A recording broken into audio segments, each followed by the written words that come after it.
annonçons à l'église, c'est lui qui est mort et qui est ressuscité de mort, élevé dans la gloire.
De notre vie, nous sommes témoins qu'il n'y a point de Dieu comparable à toi. Nous ne les chantons pas par formalité, Seigneur, mais c'est parce que nous sommes convaincus, éternel mon Dieu, que tu es l'incomparable. Les hommes éternels ont même dit de toi, Jésus, personne, aucun homme n'a parlé comme toi, Seigneur.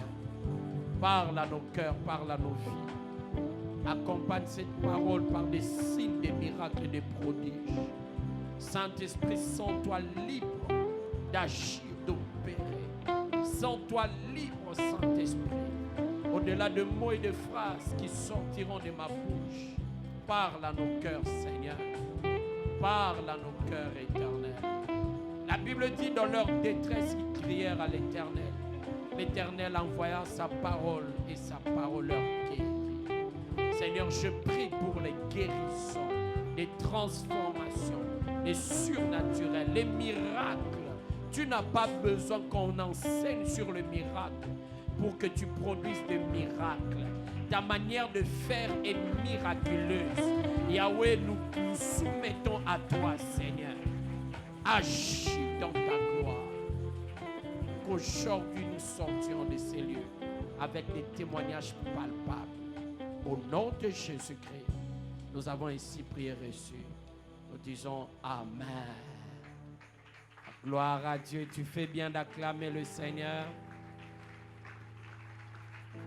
Gloire à Dieu. Salue ton voisin de gauche et de droite. Dis-leur, c'est le pasteur Bishop qui te salue. Amen. Encore une fois de plus, un grand merci à Dieu qui nous a renouvelé le souffle de la vie encore aujourd'hui et nous permet de pouvoir nous retrouver dans sa présence en ce mois de décembre, dans ces programmes merveilleux, et il nous permet de parler de sa part. Nous disons toujours, prêcher est un privilège, mais plus une responsabilité. Alléluia. Et je suis convaincu par la grâce du Seigneur, nous serons une grande bénédiction pour quelqu'un. J'étais en train de dire, je suis convaincu par la grâce de Dieu, nous serons une bénédiction pour quelqu'un.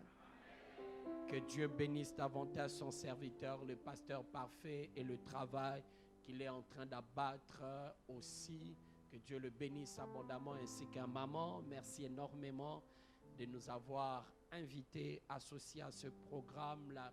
Quelqu'un a dit, la chair est chère, on ne confie pas à n'importe qui.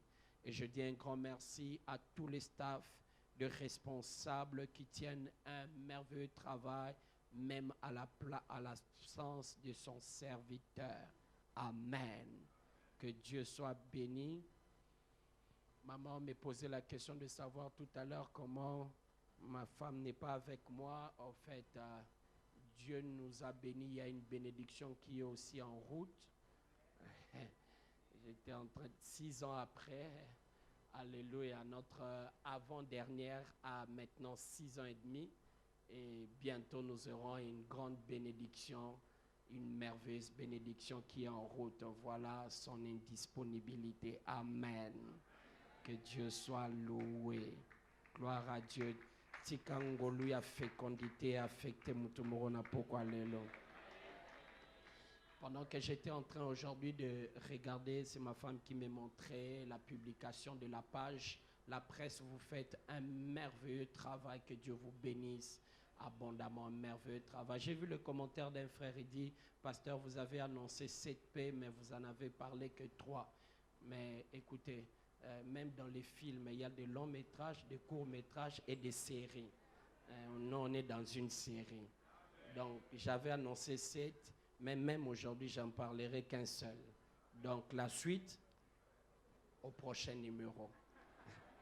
Alléluia. Ésaïe 40, le verset 27, Psaume 31, le verset 13 au verset 17. Tenons-nous debout pour honorer la parole du Seigneur. Ésaïe 40, le verset 27. Pourquoi dis-tu Jacob? Pourquoi dis-tu Israël? Ma destinée est cachée devant l'Éternel. Mon droit passe inaperçu devant mon Dieu. Psaume 31, 13 à 17 ou 14 à 18. J'apprends les mauvais propos de plusieurs, l'épouvante qui règne alentour.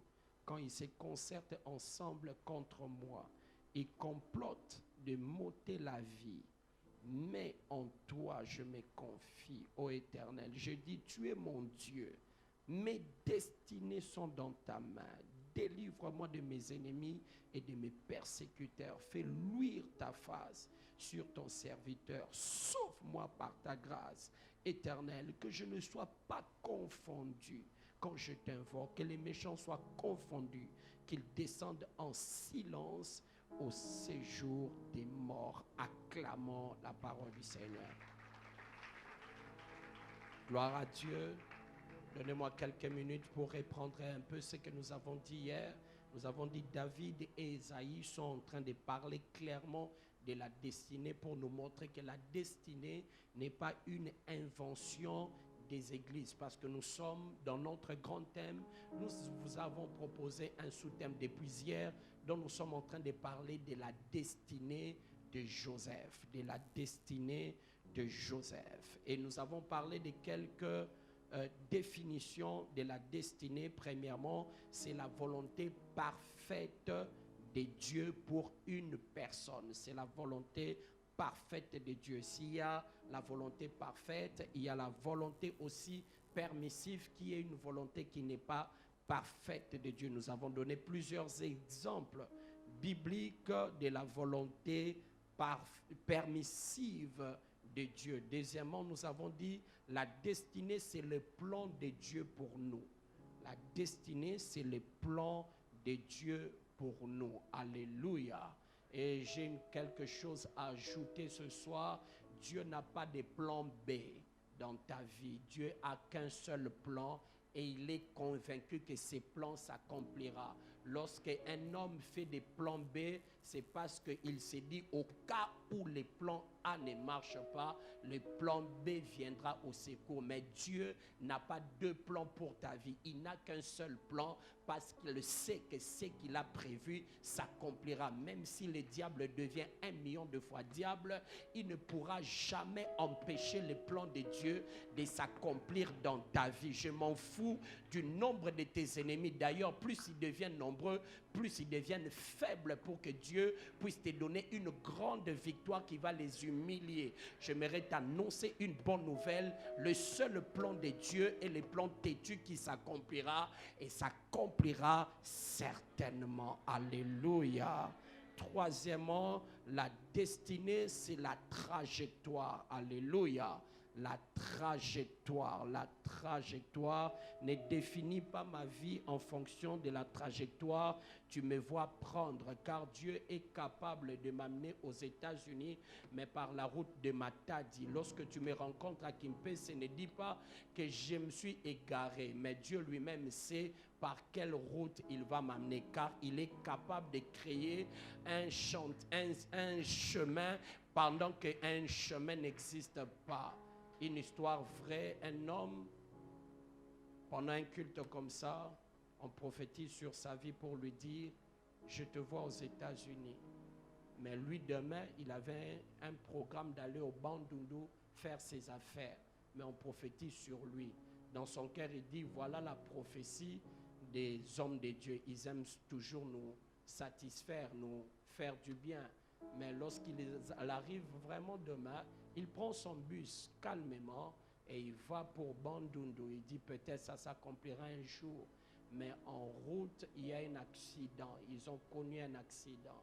Et il était le seul cas grave. Et son accident, le bus a connu un accident avec les représentants de la MONUC qui revenaient rapidement pour partir. Regardons son cas, il dit on le met dans l'avion, il va partir avec moi. Il s'est réveillé au milieu des blancs parlant anglais. Il a cru que c'était des anges, mais il s'est rendu compte qu'il était aux États-Unis.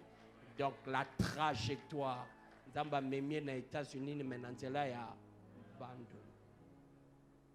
et nous avons dit que la destinée est aussi une dimension spirituelle à atteindre, une dimension spirituelle à atteindre. Nous avons dit ceci, que dans la course de la destinée, tu passeras obligatoirement par 7 étapes que nous avons intitulées les 7 P obligatoires de la destinée. La première, la promesse. Dieu passe et nous parle, Dieu nous parle, comme l'homme de Dieu tout à l'heure venait de le dire. Les promesses de l'Éternel viennent de plusieurs manières, au travers de sa parole, par des prophéties, au travers des prophètes, des serviteurs de Dieu, par des songes, par des visions, par une conviction intérieure, par la bouche aussi même de tes ennemis. Et nous avons dit que lorsque la promesse de l'Éternel arrive, entre la promesse et la dernière lettre, qui est la primature, l'Éternel te fera passer nécessairement par le puits.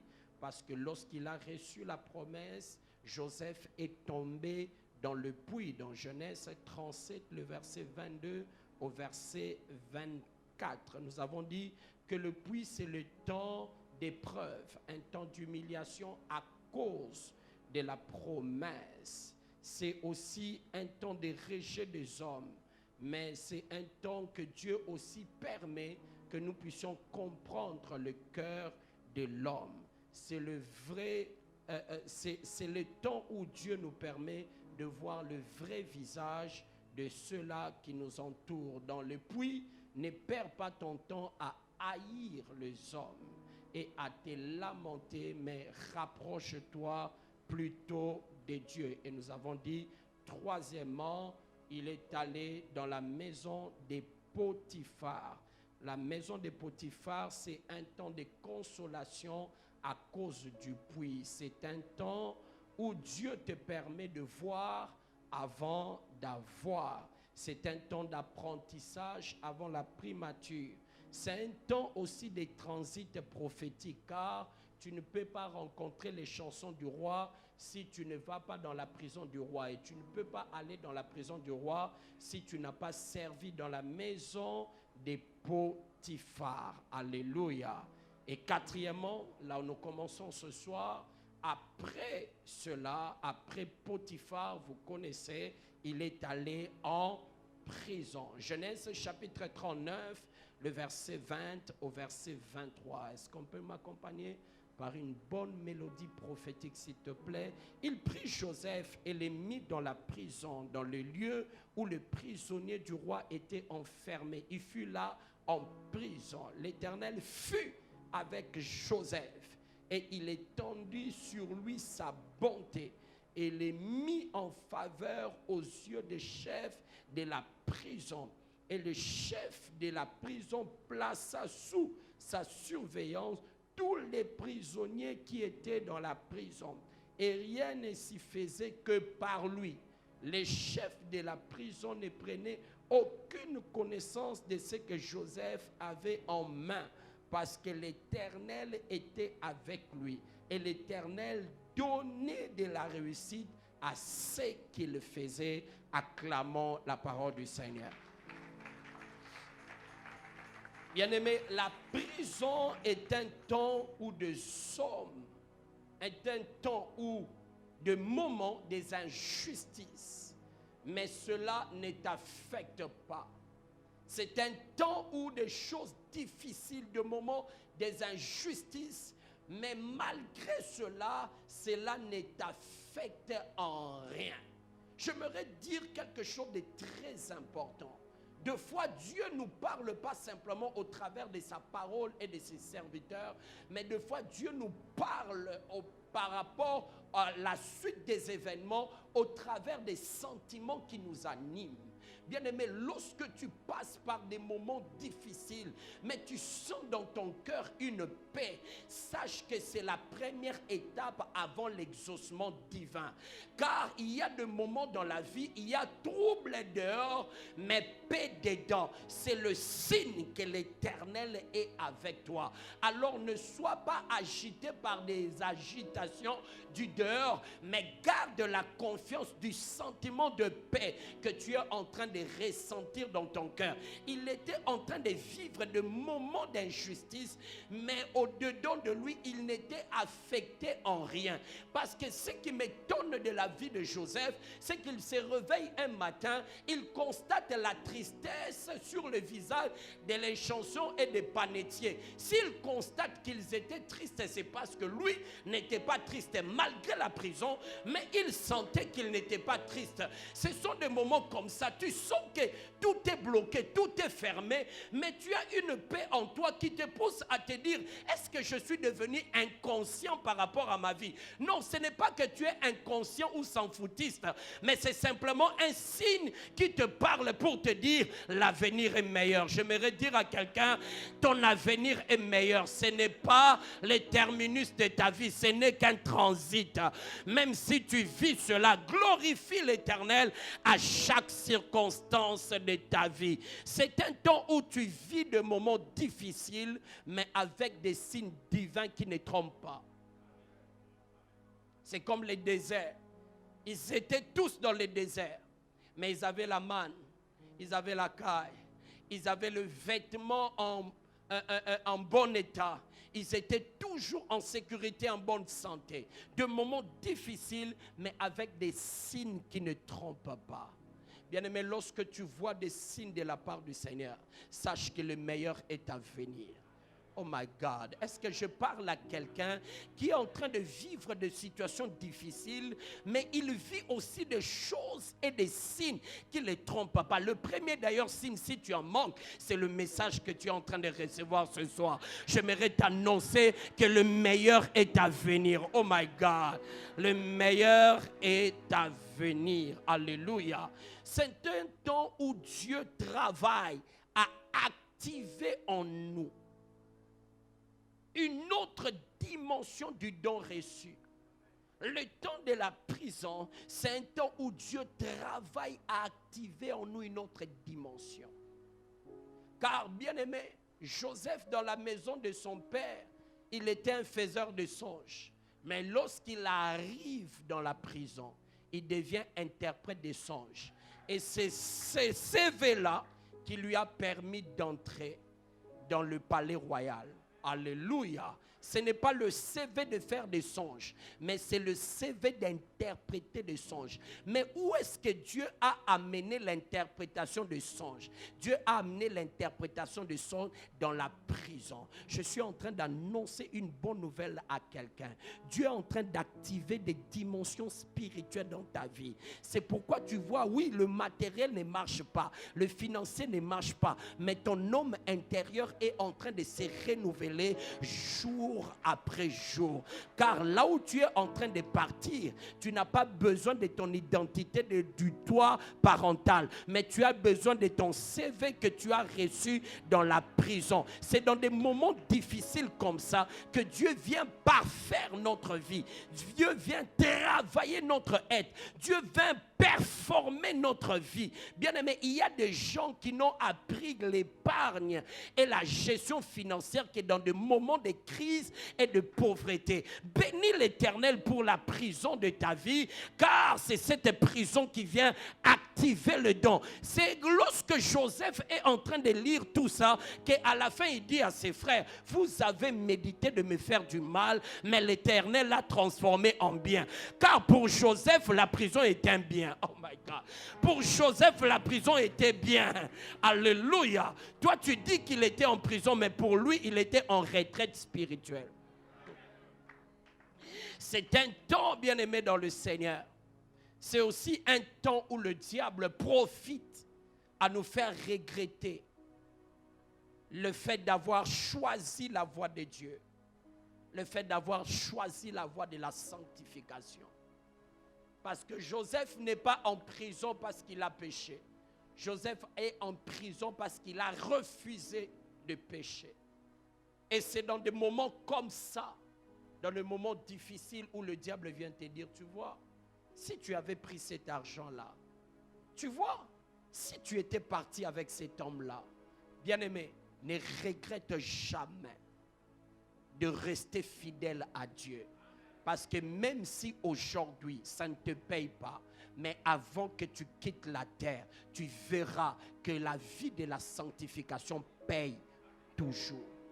Alléluia. Et même si ça ne te paye pas dans le temps présent, mais ça te payera dans l'éternité avec Dieu. Parce que nous ne sommes pas convertis pour des maisons et des voitures, des mariages et des voyages. Mais nous nous sommes convertis pour vivre l'éternité avec Dieu. Et la Bible dit, tel qu'il est, tel nous sommes. Il viendra enlever ceux-là qui ont la même nature que lui. Alors, bien-aimé, même si cela te crée des problèmes de craindre Dieu, continue à craindre l'Éternel.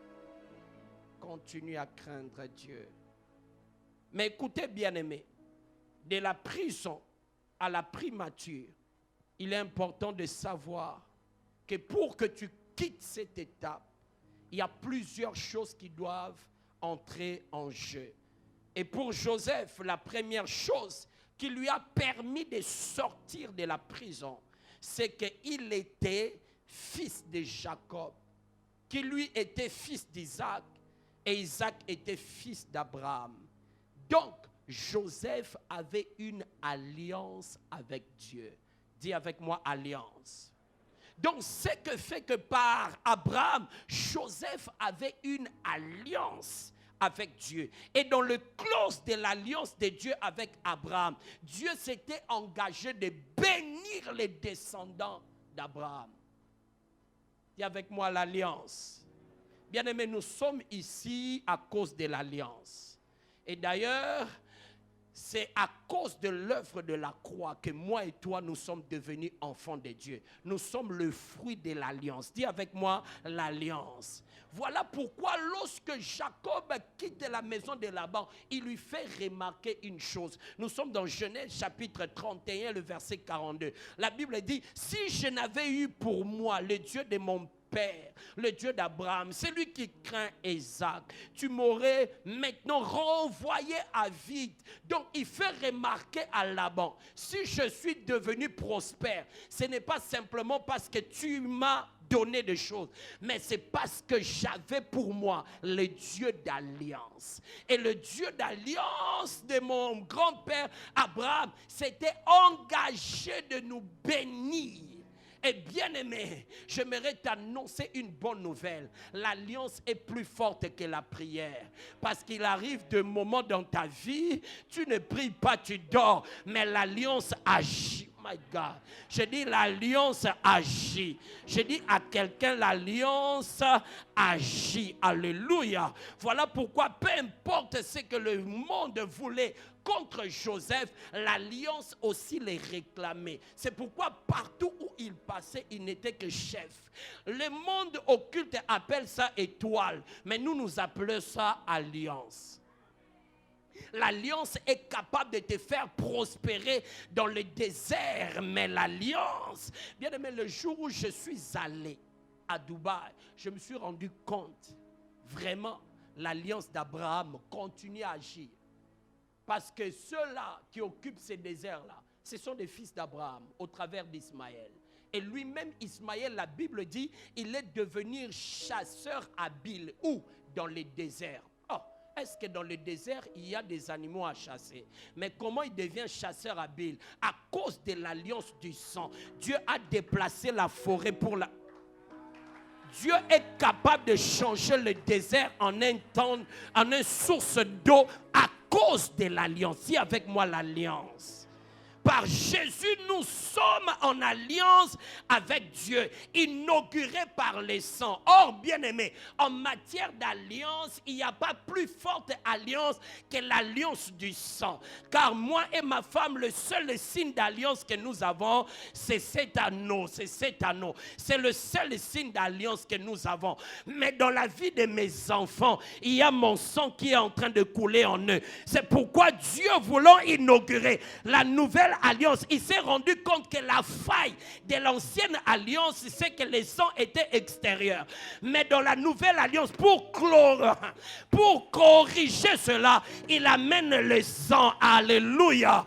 Et Jésus a versé non simplement le sang, mais aussi l'eau. C'est le signe, ce qui prouve lorsque une femme veut accoucher, la femme perd l'eau et le sang.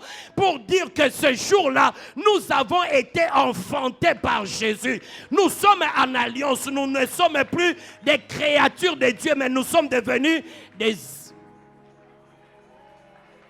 Alléluia. Bien-aimés, nous ne sommes pas dans la présence de Dieu, nous sommes dans la présence de notre Père. C'est pourquoi le jour où Jésus sort du tombeau, il donne un message fort à la femme. Il dit, Marie, je m'en vais vers Dieu, votre Dieu, pour dire que j'ai clôturé l'ancienne alliance. Mais il dit, je m'en vais vers mon Père, votre Père, pour dire que la nouvelle alliance vient de commencer. Dieu est notre Père. Et ton papa, il est un papa responsable. Bien-aimé, Dieu ne te protège pas parce que tu pries, mais il nous protège parce que nous sommes ses enfants. C'est le réflexe que j'ai toujours. Je ne sais pas si d'autres parents, mais le premier réflexe que j'ai chaque jour avant d'aller dormir, c'est fermer des portes. Pourquoi? Je veux que mes enfants soient en sécurité. C'est pourquoi j'aimerais dire à quelqu'un dans lequel on est en train de donner beaucoup de songes. On t'a vu mourir, on t'a vu ceci, on dort en paix. Dors en paix. Oh, regarde ton voisin, dis-lui, dors en paix. Papa est là. Papa est là. Lui, il est le seul qui ne somnole ni ne dort. Il est un papa responsable. Alléluia. C'est à lui de se préoccuper de notre survie. Ce n'est pas à nous-mêmes de nous préoccuper. Je n'ai pas besoin de me préoccuper. C'est pourquoi ceux-là qui ont compris le clause de l'alliance, ils ne sont plus des demandeurs. Ils sont des adorateurs. Parce qu'ils savent que même si je ne demande pas, papa sait que j'en ai besoin. Oh my God, est-ce que je parle à quelqu'un? Mais bien aimé, écoutez, lorsqu'on parle de l'alliance, on parle des réclamations. Tu sais, l'une des choses qui fait que tu es beaucoup combattu, c'est parce que biologiquement parlant, tu portes le sang de ton père et de ta mère. Mais spirituellement parlant, écoute ça, tu portes maintenant le sang du Père céleste. Et si sur la terre, il y a des réclamations, au ciel aussi, il y a des réclamations. De la même manière que le monde des ténèbres te réclame à l'échec, de la même manière que le ciel te réclame à réussir. Alors, quelle est l'alliance qui va marcher? Je sais déjà l'alliance qui va marcher. C'est l'alliance céleste. Oh my God. C'est l'alliance céleste. J'aimerais t'annoncer une bonne nouvelle. L'ancienne alliance pour nous, ce n'est pas simplement l'Ancien Testament. Mais l'ancienne alliance, c'est lorsque Jésus est venu par son sang abolir l'alliance de nos pères et de nos mères. Tu n'as plus en toi, tu n'es plus sous les régimes de l'alliance de ton père et de ta mère. Tu es maintenant sous les régimes de l'alliance céleste. Lorsqu'un prophète viendra te dire, tu es combattu à cause de tes parents et de tes grands-parents, dis-lui c'est faux, parce que je connais une vérité. Je ne suis plus dans ça, à moins que tu ne sois pas devenu enfant de Dieu. Mais si tu es enfant de Dieu, tu es dans un nouveau régime d'alliance. Dis avec moi, je suis dans un nouveau régime d'alliance. C'est pourquoi Dieu n'a pas voulu nous adopter par un document administratif, mais il nous a adoptés par le sang, par le sang, par le sang, par le sang. Afin que le sang de Jésus parle en notre faveur. La Bible dit, le sang de Jésus parle mieux Le sang d'Abel crie parce que c'est le sang d'une victime. Mais le sang de Jésus parle parce que le sang d'un avocat. Pourquoi il est avocat? Parce qu'il y a un testament. Il est en train de plaider afin que tu puisses vivre le testament de Dieu. J'aimerais t'annoncer une bonne nouvelle. Cette fin d'année ne s'arrêtera pas sans que toi tu aies vu les clauses. Deuxièmement, il était en prison parce qu'il avait refusé de pécher. Je l'ai dit tout à l'heure. Écoutez bien aimé, les péchés empêchent à la bénédiction de se dépêcher dans ta vie. À chaque fois que tu vis dans le péché, tu es en train de retarder ta destinée. Bien aimé, dans ma vie, je n'ai pas peur du diable. Mais il y a quelqu'un sur qui j'ai très peur. C'est l'homme. J'ai très peur de l'homme. Parce que le diable, même s'il devient 1 million de fois diable, il ne peut jamais empêcher les plans de Dieu de s'accomplir dans ta vie. Mais j'ai vu la capacité de l'homme. L'homme est capable d'empêcher les plans de Dieu de s'accomplir dans sa propre vie. C'est pourquoi dans ma vie, par moment, je n'ai pas trop pitié des gens.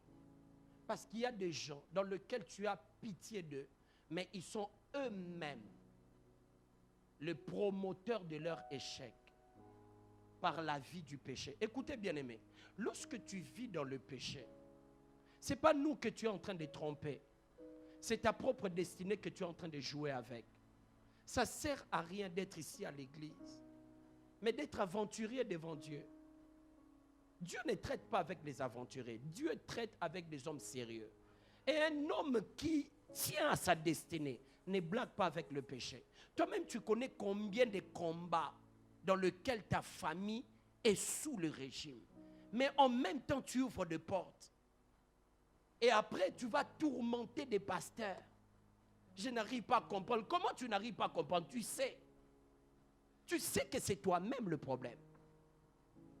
Parce que Joseph n'était pas en prison parce qu'il n'avait pas péché. Mais il y a des gens qui sont dans des problèmes parce que eux-mêmes.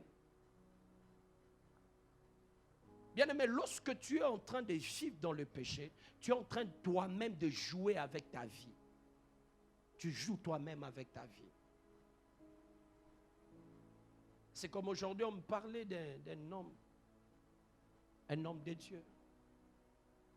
C'est un frère qui s'est séparé avec sa femme. Et il me dit, pasteur, ma femme est sortie tout le temps avec cet homme de Dieu-là. Et je le connais. Ayebani atana no vilo azate, asakomi mobulu. Et vous pensez que des gens comme ça, il va percer avec Dieu. Après, il va dire que ce sont les sorciers de l'église qui sont en train de le combattre. Et pourtant, lui-même blague avec son ministère. Bien-aimé, lorsque tu vis dans le péché, tu blagues avec ta propre vie. Pogno loba mente. Je vais parler.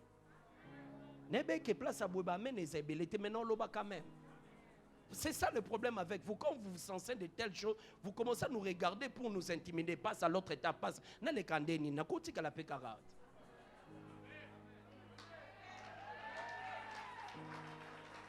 Bien aimé, il faut que ça soit comme ça lorsqu'on vous enseigne des bonnes choses.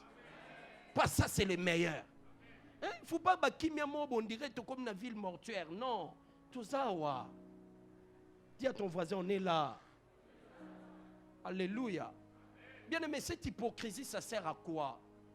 Que dehors, tu es aventuré, mais ici, adorateur, tu lèves les mains. Tu penses tromper qui? Écoutez, bien aimé, il n'y a pas que Dieu qui connaît ta destinée. Même ta destinée se connaît elle-même. Et elle sait comment est-ce que tu dois être avant qu'elle s'accomplisse. Ta destinée veille sur ta vie. C'est pourquoi, bien aimé, écoute ceci. Dans le monde spirituel, on ne triche pas. Oui, tu peux nous tromper à l'église. Mais donnons-nous 5 ans. Lorsqu'on va se rencontrer 5 ans après, déjà, il y a une chose que j'aime pas. Dans la vie, 5 ans après que je n'ai pas rencontré quelqu'un qui me rencontre de loin et qui me reconnaisse, c'est qu'il y a beaucoup de choses qui n'ont pas changé.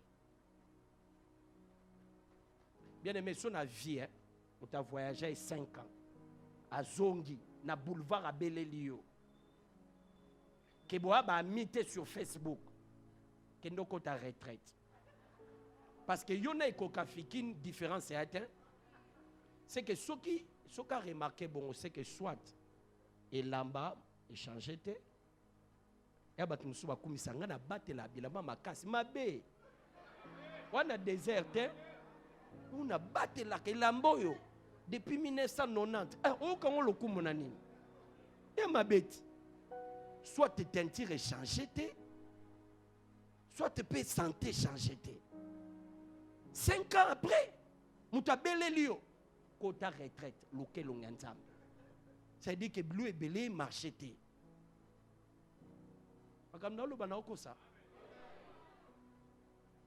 Bien aimé, il n'y a pas une chose qui amène la vitesse dans la destinée comme une vie de fidélité avec Dieu.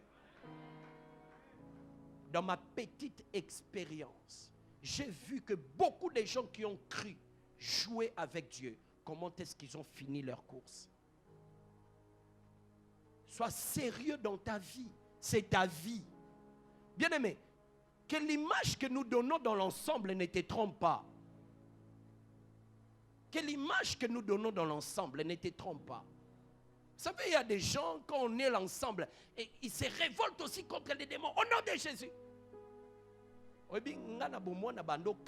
Trop na classe. Mais ce que vous avez qu'à. Yomo komozea ne baile kalze omo diable de moi temi kunawe c'est là poto to abiso nyonso onction na biso e chasser ya kimi mais yomo kwa ozela yo abi yango moi une fois ma femme qui me raconte une histoire, ils étaient en train de prier avec ses frères et tous venaient de se convertir. Ils se sont retrouvés dans un endroit caché pour prier. Et pendant qu'ils étaient en train de prier, l'un de leurs frères a commencé à chasser des démons. Et pendant qu'il chassait, il y a eu un bruit là. Et son frère, l'un de ses grands frères, dit chut, malembe. Bengana bango malembe. Il y a de ceux-là, il y a moi qui awa na bengana bango malembe. Na betara maboko mena chassé te pour libanda makambo sa ngana ebité. Alléluia. Bien-aimé, ne blague pas avec ta vie. Joseph n'avait pas d'église. Il n'avait pas un pasteur. Il n'avait pas le Saint-Esprit en lui. Il n'y avait pas encore l'œuvre de la croix. Mais il a refusé de pécher. Mais toi aujourd'hui, tu as une bonne église. Tu as un bon pasteur. Tu as le Saint-Esprit. Tu as des encadreurs. Mais tu tombes comme un papier. Au point que même quand on dit repentons-nous, non, je ne sais jamais, je ne sais pas. Mais tu es étonné que les choses ne se passent pas telles que tu le veux. Mais tu penses qu'on vient blaguer ici? On ne vient pas blaguer. On n'est pas en train de jouer. C'est du sérieux. Et le Dieu vers qui nous venons est un Dieu sérieux. Très sérieux. Bien aimé, il n'y a que nous qui sommes habitués au mal. Ne pense pas que parce que la chose là avec laquelle tu t'es habitué, que Dieu aussi a accepté ça. Il y a un arrêt de bus là. Moi et mes enfants, nous avons même donné ça, l'arrêt solo. C'est juste quand vous êtes en train de dépasser Delvaux. Vous voyez? Quand vous dépassez Delvaux vers maternité. Vous voyez cet arrêt-là? Moi et les enfants, on a donné ça un nom. Arrêt solo. Mais ce qui est bizarre, il y a des gens qui vendent là. Vous savez quoi? Eux ne sentent plus cette odeur. Parce qu'ils sont habitués. Coca moitié. Il faut mettre ça sur la chambre, non? Hein? Est-ce que c'est un petit peu, hein, frère? Soka na minute tobi alléluia am de na culte moro ba bisibiso frère moko sentir onction à lobby. Dieu nous a convaincus bolongo la basapato. Pasteur moi siliki. Non non non non non. Dieu ne peut pas dire des choses comme ah pasteur. Voyez-moi des choses cachées que nous ne connaissons pas. Ce n'est pas parce que tu es habitué au mal que Dieu accepte ça. Alléluia. Le péché reste péché devant Dieu, même s'il est commis devant une arme. Ne blague pas avec ta vie. Ne blague pas avec ta vie. Tu vois, les mêmes personnes aujourd'hui qui te poussent dans le péché sont les mêmes demain qui diront il avait toutes les opportunités de réussir, mais regardez sa vie. Alléluia. Bien-aimé, s'il y a quelqu'un à ne pas accepter dans ta vie, c'est celui qui te facilite l'atmosphère du péché. Il est un agent de l'ennemi. Peu importe son identité dans ta vie, tout c'est lui qui crée l'atmosphère du péché tout autour de toi. C'est un agent de l'ennemi. C'est pourquoi Jésus pouvait dire au même Pierre qu'il avait dit, ce ne sont ni la chair ni le sang qui t'ont révélé ces choses, mais mon Père céleste. Mais à lui, il lui a dit, arrière de moi, Satan. Arrière de moi, Satan. À cause de son amour pour Dieu, Joseph a refusé de pécher contre Dieu, malgré étant loin. Malgré étant loin. Bien-aimés, ne blaguons pas avec la vie du péché. J'aime beaucoup le calme dans lequel vous êtes. Je suis sûr que c'est un calme de méditation. Troisièmement, il était fidèle à Dieu en toutes choses. Malgré la prison, il est resté connecté à Dieu. Bien-aimé, Joseph avait toutes les raisons de se plaindre contre Dieu. Mais il n'a pas fait. Il n'était pas là parce qu'il le voulait. Il était juste, mais il se retrouve en prison. Mais malgré cela, il est resté fidèle à Dieu. J'aime Job. C'est dans les temps difficiles que Job devient adorateur. Car bien aimé, nous sommes des hommes malheureux du monde si nous adorons Dieu simplement parce que tout va bien. On reconnaît un vrai adorateur dans le moment difficile. Dans le moment difficile, dans la contradiction, si tu peux encore sortir de ta bouche, gloire à Dieu. Bien-aimé, tu viens de vaincre le monde des ténèbres. Car le diable avait fait remarquer à Dieu que si Job te craint, c'est parce que tu le protèges, tu protèges ses biens et tu le bénis. Pour le diable, lorsqu'on est béni, c'est normal de louer. Mais bien aimé, nous devons monter au diable que nous n'aimons pas Dieu simplement parce qu'il donne. C'est pourquoi j'aime Marie. Elle est restée attachée à Jésus. Malgré que Jésus était déjà dans le tombeau. Et la Bible nous dit que lorsqu'elle est arrivée au tombeau, elles ont toutes remarqué que Jésus n'y était pas. Mais elle n'est pas partie. Elle est restée. Vous savez bien aimé, lorsque tu aimes une chose, tu peux la chercher 1000 fois dans un endroit où tu as déjà cherché. C'est ce qu'avait fait Marie. Elle est restée assise devant le tombeau, mais tu as vu déjà qu'il n'était pas là. Mais à chaque moment, elle jetait un coup d'œil. Est-ce qu'il va encore revenir?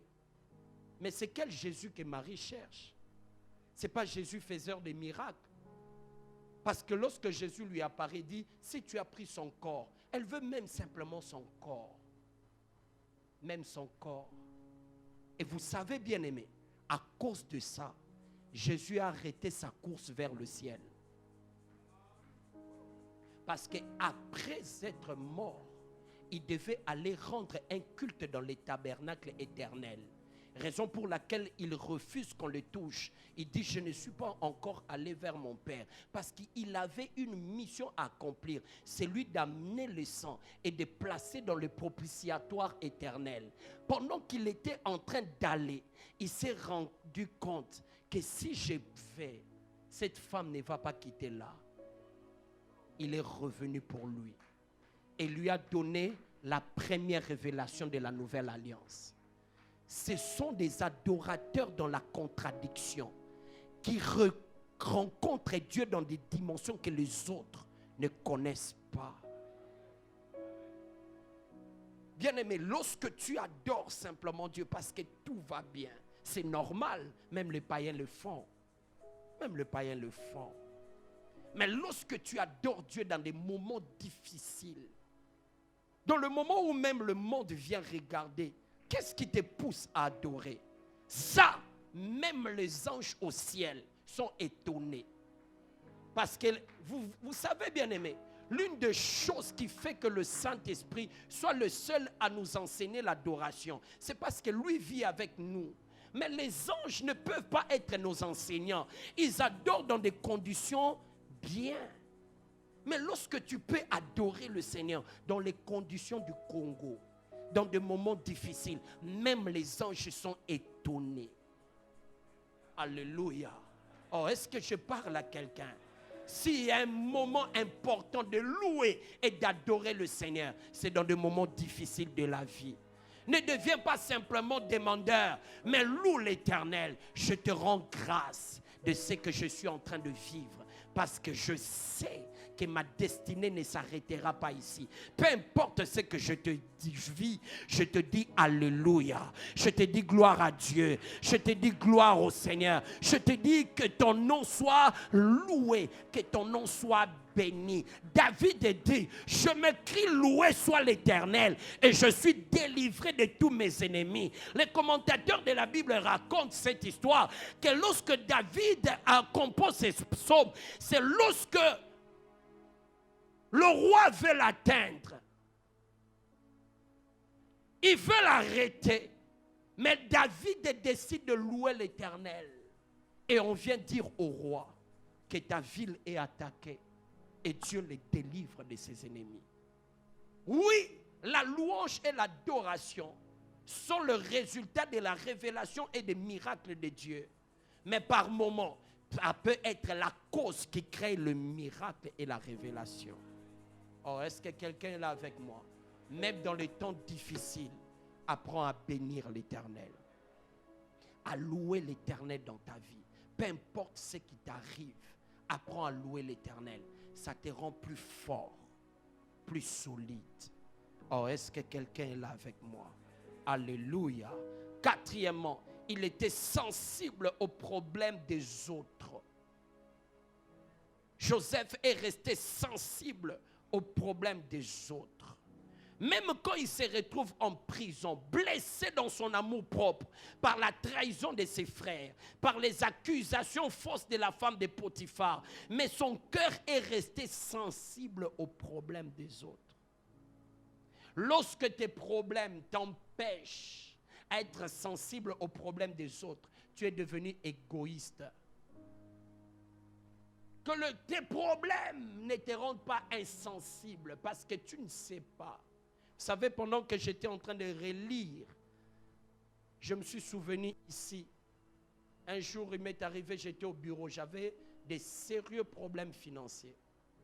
Mais un couple entre et je sens dans mon cœur le Seigneur me dire, après qu'ils aient parlé, ils vont te demander l'argent.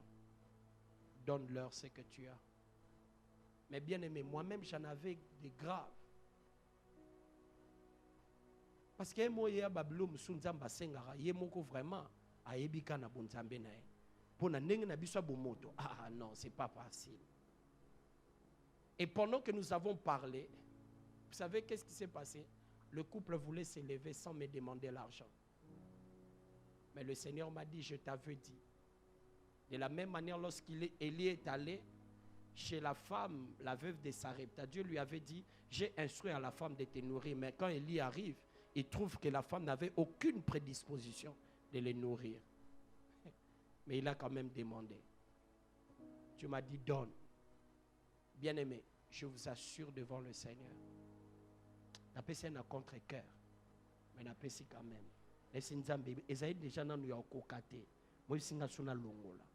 Mais vous savez, lorsque simplement ces couples s'est levé de mon bureau, C'est comme si on avait donné le communiqué à tout celui qui devait entrer au bureau. Donnez au pasteur l'argent, donnez au pasteur l'argent. Parce que tout celui qui entrait ne venait que me donner. Personne n'est venu avec un problème. Tous, j'étais simplement venu vous donner ça. J'étais simplement venu. Et même à la fin, c'est un papa qui est venu. Lorsqu'on m'a annoncé que ce papa est là, c'est sa femme, ses enfants prient avec nous. Je sais qu'il est très compliqué.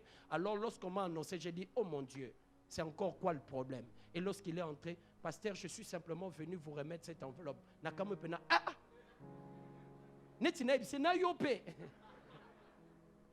Alléluia. Écoute bien aimé, tout ce que tu fais pour toi ne te bénit pas. Tout ce que tu fais pour toi ne te bénit pas. Même si tu t'achètes des vêtements d'1 million de dollars, ça ne te bénira pas. Mais ce que tu fais pour les autres, c'est là où la bénédiction commence. Est-ce que quelqu'un est là? D'ailleurs, bien aimé, c'est dans des moments difficiles de ta vie que tu dois résoudre les problèmes des autres. Parce qu'il y a des gens dans la vie qui sont porteurs de nos solutions. Mais ces solutions viendront simplement dans nos vies lorsque tu leur donneras et ils te diront que Dieu te bénisse. C'est comme ça Job avait compris. Il dit, je donnais aux pauvres et la bénédiction du pauvre venait sur ma tête. Alléluia. Le secret de la bénédiction, c'est ce que tu fais pour les autres. Ce que tu fais pour les autres. J'aimerais te donner, bien-aimé, certains principes de la vie. Ne deviens pas égoïste à cause de la pauvreté. Ne deviens pas insensible aux autres à cause du rejet que tu as subi. Ne blesse pas les autres parce que tu as été victime de blessures. Ne change pas en mal parce qu'on t'a fait du mal. Ne fais pas payer aux autres les pots qui n'ont pas cassé. Même à ceux qui ont cassé, ne le fais pas payer. Tout ce que nous faisons pour nous-mêmes ne nous bénit pas. Rappelez-vous, bien-aimés, Saül est devenu roi en cherchant les ânesse de son père, pas de ses ânesses à lui.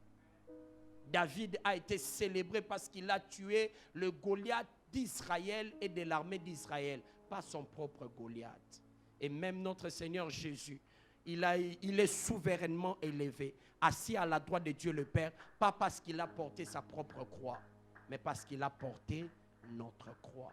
Ce que tu fais pour les autres t'es béni abondamment.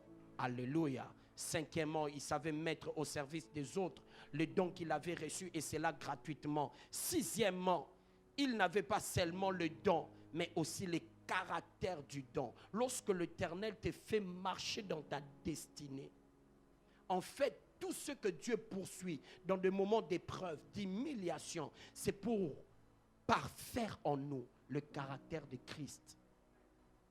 Car, bien-aimé, Dieu ne peut pas t'élever dans la primature lorsque tu as encore gardé rancune dans ton cœur.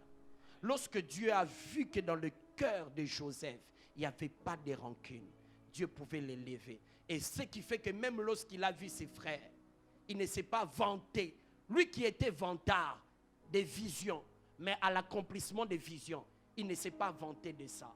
Il est resté discret, humble et simple. Alléluia. Et même lorsque son père est mort, ses frères sont venus mentir. Si on reconnaît que ses frères ont menti, ça veut dire que même Joseph lui-même savait que ses frères mentaient. Mais malgré ça, il ne s'est pas vengé. Il est resté simple avec eux. Alléluia.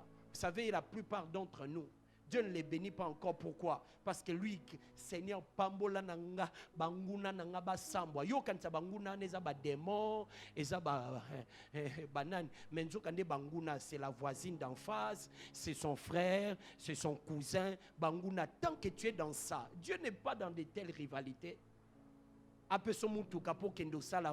Non, non, il n'est pas dans ça. Tant que ton cœur n'est pas travaillé. C'est pourquoi, bien-aimé, laissons Dieu plus vite travailler nos cœurs. Parce que, bien-aimé, la grandeur n'est que dans la simplicité. Oh my God, est-ce que je parle à quelqu'un? Je dis la grandeur n'est que dans la simplicité. Maintenant, écoutez, bien-aimé, nous allons finir par dire ceci. Lorsque tu marches dans ta destinée, il y a une chose dans laquelle tu dois comprendre. Définir des choses qui t'arrivent, mais ne les définis pas selon la nature qu'elles t'arrivent. Il y a de ces choses, bien-aimés. Pourquoi j'ai dit tout à l'heure que Joseph a dit, vous avez médité de me faire du mal, mais l'Éternel l'a transformé en bien. Alléluia. Ça veut dire que tout ce qui t'arrive, tu dois savoir les définir. Mais ne les définis pas en fonction de la nature qu'elle t'arrive. Il y a de ces choses qui aujourd'hui sont des problèmes. Mais en réalité, ce sont des erreurs prophétiques de l'ennemi. Il y a de ces choses dans ta vie aujourd'hui qui sont des problèmes. Mais en réalité, si tu observes bien, ces problèmes sont venus kit complet avec des solutions qui feront de toi un homme qui va louer et bénir l'Éternel. C'est pourquoi dans ma vie bien-aimée, le problème, je les appelle plus problèmes. Je les appelle des défis à relever. Parce que lorsque tu dis problème, c'est fini bien-aimé. Tout est fonction de la manière dont tu les définis. C'est pourquoi je vais nous citer quelques erreurs prophétiques des frères de Joseph. Première erreur prophétique, nous allons terminer par là. La Bible nous dit dans Genèse chapitre 37, 23 à 24, ils ont dépouillé Joseph de la tunique de son père. Ils l'ont dépouillé. Pourquoi? Parce qu'ils enviaient la tunique que lui avait cousue son père. Alors ils pensaient que la destinée de Joseph est attachée à sa tunique. Ils l'ont dépouillé de la tunique, mais ils ne lui ont pas dépouillé de sa destinée. C'est qu'on t'a volé, on t'a volé la chose, mais on ne t'a pas volé ta destinée. Je suis venu apporter un message prophétique à quelqu'un qui a d'une manière injuste perdu un travail. Tu as perdu un travail, mais tu n'as pas perdu la destinée qui porte le travail.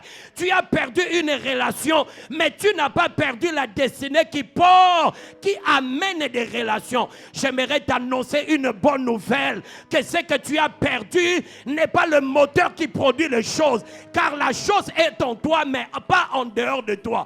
J'aimerais t'annoncer une bonne nouvelle, que tu ne vas pas retrouver la tunique de papa, mais tu vas retrouver la tunique de Pharaon, car plus on te dépouille de la tunique de papa, mieux on te rapproche de porter la tunique de Pharaon, car avant ça, tu porteras aussi la tunique de Potiphar, qui te sera arrachée, mais plus tard, tu porteras la tunique de Pharaon. J'annonce dans le nom de Jésus que des choses sont en train d'arriver dans ta vie.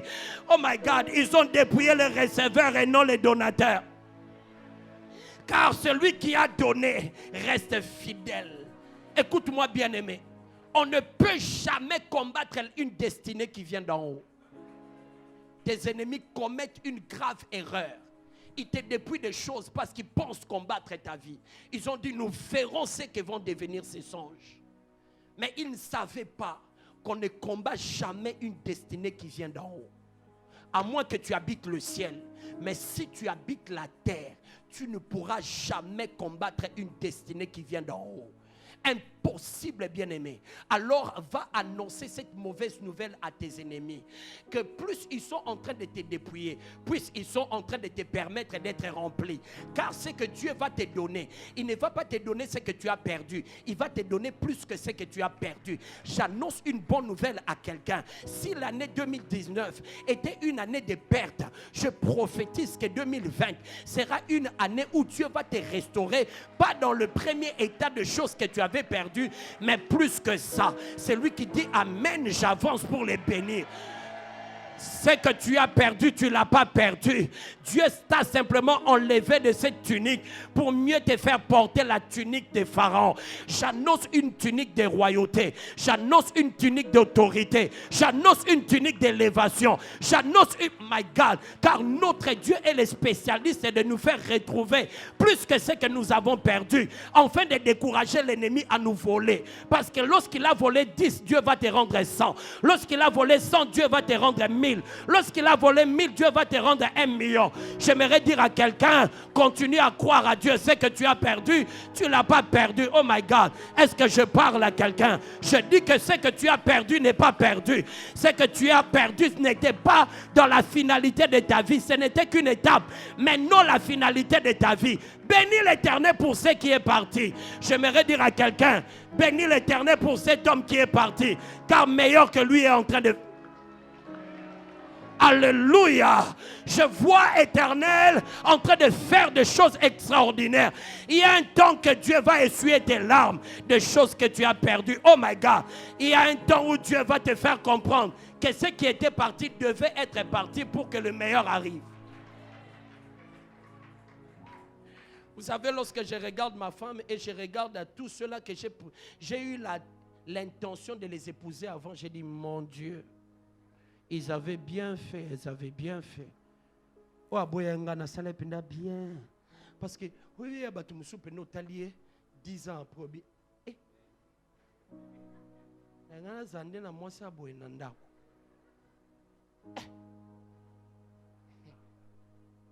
bénis le Seigneur pour le frère là qui est parti. Oh my God, est-ce que je parle à quelqu'un? Alléluia. La deuxième erreur prophétique dans Genèse 34, le verset 24, 35, le verset 24. La Bible dit, ils l'ont jeté dans la citerne. Mais c'est qu'ils ne savaient pas que Joseph est une sémence. Tu es une sémence. Lorsque une sémence est sémée en terre, cette sémence va croître. Alléluia.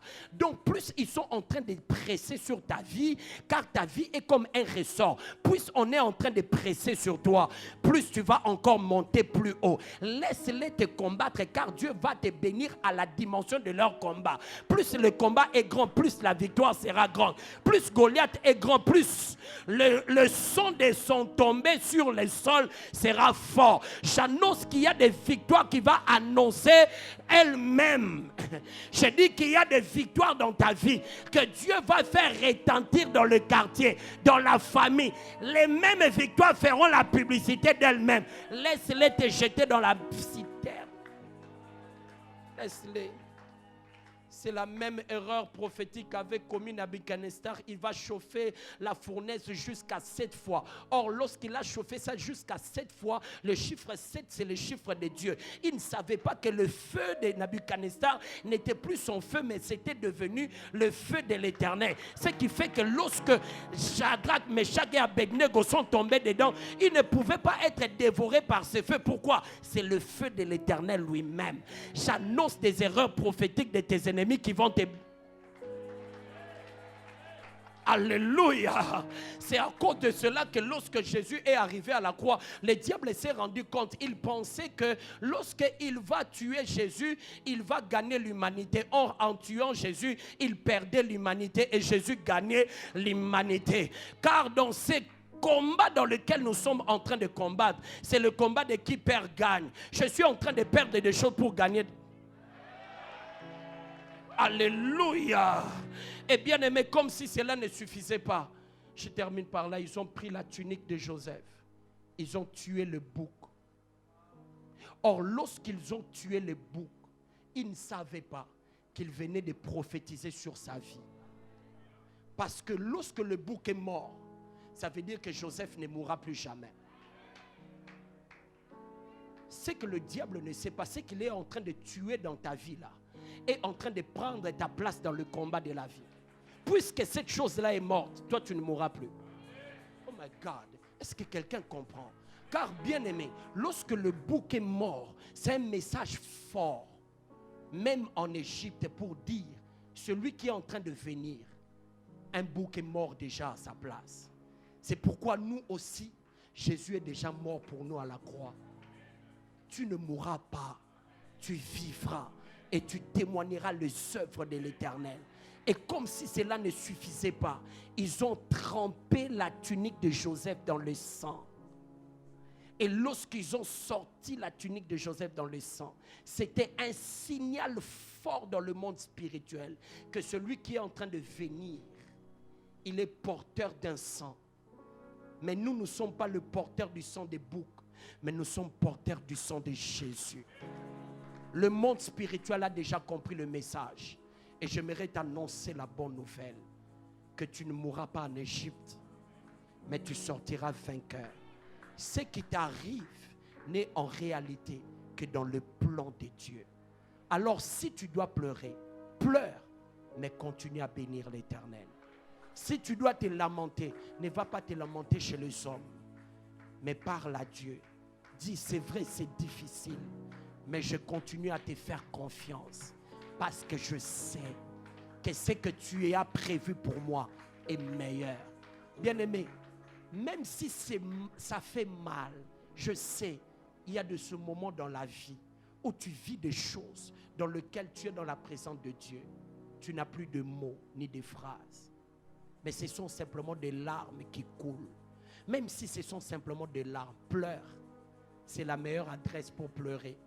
Parce que bien aimé, la prière n'est pas simplement verbale.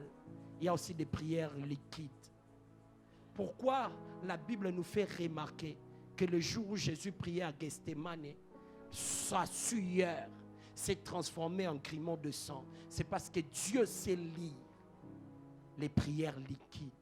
Même si tu dois pleurer, pleure, mais continue à faire confiance à Dieu. Parce qu'il a déjà parlé. Personne ne va s'opposer. Ce qu'il a déclaré, ça arrivera certainement. Continue à le faire confiance, car le meilleur est à venir. Que Dieu nous bénisse abondamment. Tenons-nous debout.